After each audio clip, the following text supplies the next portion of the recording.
মানুষ জীবনও প্রাপ্তি হবে না, প্রাপ্তি হবে একেবারে আখিরাতে, আল্লাহ বেহেশতের প্রাপ্তি।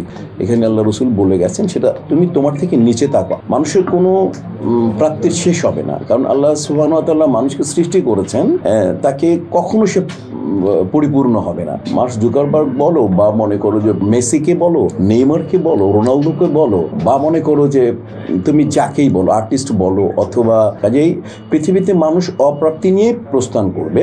এর মধ্যে যে যতটুকুনি সন্তুষ্ট থাকতে পারে এটাই মানে বেস্ট, কি বলবো, যে আদর্শ হওয়া উচিত। যার যতটুকুন আছে সেই যোগ্যতা অনুযায়ী সে যদি নিজেকে শৃঙ্খলার সাথে ঠিকঠাক থাকতে পারে, যাতে সমাজ, তার পরিবার, তার দেশ বা পৃথিবী যাতে অপ্রস্তুত না হয়, তাকে ওইভাবে খুশি থাকা উচিত। আমার অপ্রাপ্তি বলতে আবারও বুঝালাম, মানুষ জীবনও প্রাপ্তি হবে না, প্রাপ্তি হবে একেবারে আখিরাতে, আল্লাহ বেহেশতের প্রাপ্তি, পরিপূর্ণ প্রাপ্তি হবে। বাকি দুনিয়াতে সে কোনো মানুষের প্রাপ্তি হবে না। তুমি এটা যাকেই বলো, মনে করো ডোনাল্ড ট্রাম্পকে বলো বা যাকেই বলো, কেউ কোনো দিনই কোনো মানুষের পক্ষে পরিপূর্ণ হওয়া সম্ভব না। অতএব আমাদের প্রথমে ধরে নিতে হবে আমরা অপূর্ণ থেকেই যাব, বাট এই অপূর্ণ থেকে যতটুকু আমাদের যোগ্যতা আছে সেই যোগ্যতার নিরিখে আমরা এগিয়ে যাব এবং সর্ব অবস্থায় সন্তুষ্ট থাকবো। পারলে বলবো আলহামদুলিল্লাহ, আমরা যা আছে আলহামদুলিল্লাহ।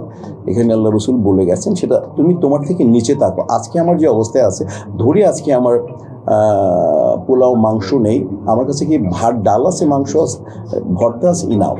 আমার কাছে রুটি ডাল আছে, ইনাফ। নিচের দিকে তাকালে আর কোনো কষ্ট থাকবে না।